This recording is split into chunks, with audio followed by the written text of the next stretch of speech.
હા બેટા, હું છે ને કાકાની ઘેરે આવ્યો છું. કાકાને હું છે ને લગ્નમાં લઈને જ આવી. તું ટેન્શન લેમાં હો ને. હાલ હું આવું જ છું હમણાં.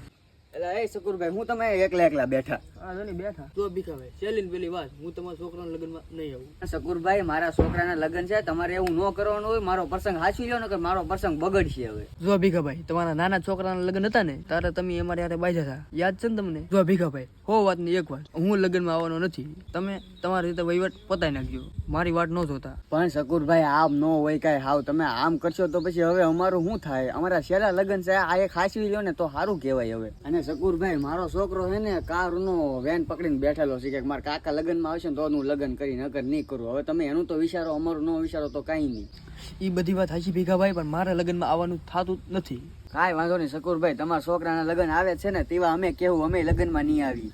હા, હવે તમે બીજાનો પ્રસંગ બગાડો એટલે સારું. હાલો તો હાલો બેટા, તારા કાકા માન્યા નથી કાંઈ. હવે હું શું કરું? મેં ઘણું કીધું એને, પણ એ માનવા જોઈ ને.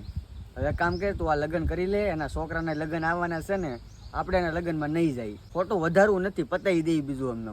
હવે એ નથી માનતા તો શું કરવું? આજે હાલ હું ઘરે આવું છું. ઓલો પાણી ગરમ મૂકી દેજે, મારે નાવા બેસવાનું છે એટલે.